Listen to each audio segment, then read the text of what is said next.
Urdu ocean کے معزز ناظرین السلام علیکم۔ اسد اپنی ماں کے ساتھ گھر میں اکیلا رہتا تھا۔ اس کی ماں بار بار یہی اصرار کرتی تھی کہ میرے مرنے سے پہلے شادی کر لو، میرے بعد تمہارا خیال کون رکھے گا؟ مگر وہ ہر بار یہی کہہ کر ٹال دیتا تھا کہ ابھی کوئی اچھی نوکری مل جائے، کیونکہ جو نوکری کر رہا تھا وہ اس سے مطمئن نہیں تھا۔ کچھ عرصہ گزرا کہ اسد کو ایک اچھی کمپنی میں جاب کی آفر آ گئی اور اس نے وہ کمپنی جوائن کر لی۔ اب اس کا شادی نہ کرنے کا بہانہ بھی ختم ہو گیا اور یوں جاب ملنے کے کچھ عرصہ بعد اسد کی شادی ہو گئی۔ سب ٹھیک تھا، دونوں میاں بیوی خوش تھے۔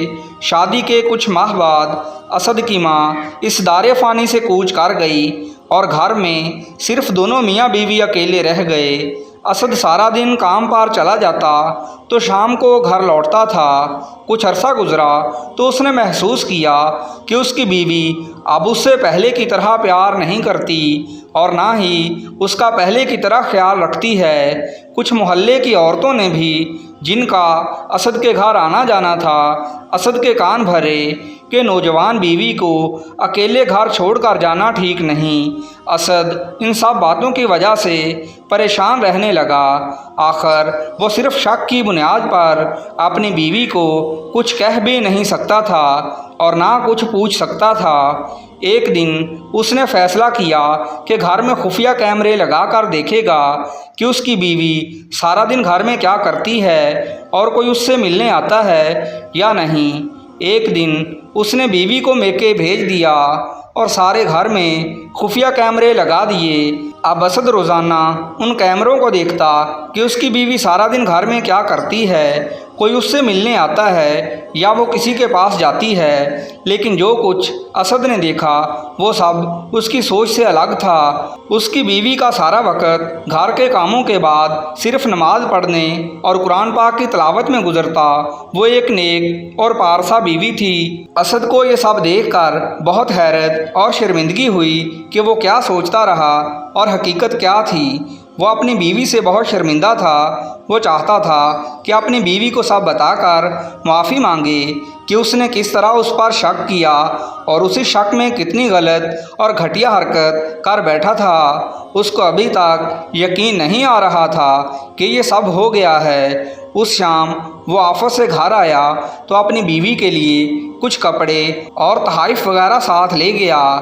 وہ بس اپنی غلطی کا ازالہ کرنا چاہتا تھا۔ وہ اپنی نظروں سے گر چکا تھا، اس لیے اپنی بیوی کی نظروں میں اٹھنا چاہتا تھا۔ آج اس کی بیوی نے جب دیکھا تو اس کا شوہر اس کے لیے کپڑے اور تحائف لے کر آیا ہے تو وہ بہت خوش ہوئی، مگر ساتھ ہی اسد کی آنکھوں میں شرمندگی بھی اسے صاف صاف نظر آ رہی تھی۔ اس نے اسد سے پوچھا کہ آج آپ کچھ الگ نظر آ رہے ہیں، بتائیں کیا بات ہے؟ اسد نے اپنا منہ دوسری طرف کر لیا اور بولا، نہیں کچھ نہیں، بس تھک گیا ہوں آج۔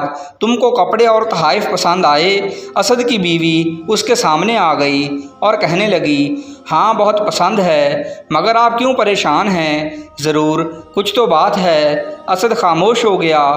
وہ سب کچھ بتا دینا چاہتا تھا مگر اس کی زبان اس کا ساتھ نہیں دے رہی تھی۔ وہ کہتا بھی تو کس طرح؟ آخر اس سے رہا نہ گیا تو بولا، اگر مجھ سے کوئی بہت بڑی غلطی، کوئی بہت بڑا گناہ ہو جائے تو کیا تم مجھ کو معاف کر دو گی؟ اسد کی بیوی نے کہا، غلطی چاہے آپ نے جو بھی کی ہے میں آپ کو معاف کر دوں گی، مگر گناہ کے لیے آپ اللہ سے معافی مانگیں، وہی آپ کے گناہ کو معاف کر سکتا ہے اور انشاءاللہ کر دے گا۔ اپنی بیوی کی یہ بات سن کر اسد کی جان میں جان آئی۔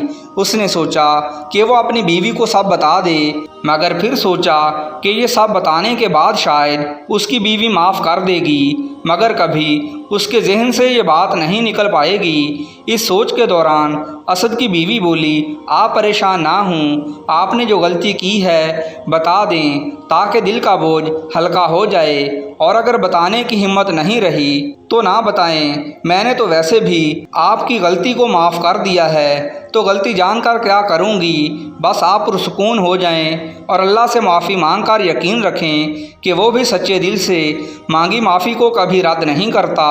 اسد کے دل سے سارا بوجھ اترتا جا رہا تھا۔ وہ سوچ رہا تھا کہ اس نے کیا کیا اور اس کی بیوی کس طرح اس کی دلجوئی کر رہی ہے۔ آخر اس نے اپنی بیوی سے معافی مانگی اور وضو کر کے اللہ کے حضور بھی گڑ گڑا کر معافی مانگی اور خود سے عہد کیا کہ کبھی کسی شک کی بنیاد پر ایسی غلطی، ایسا گناہ نہیں کرے گا اور اپنی بیوی کو ہمیشہ خوشی اور راحت دے گا جیسے اس نے مجھے راحت اور سکون دیا۔ پیارے ناظرین، آپ سے گزارش ہے اس طرح کی سبق آموز اور اچھی ویڈیوز کے لیے ہمارے چینل کو سبسکرائب کر دیجئے۔ شکریہ۔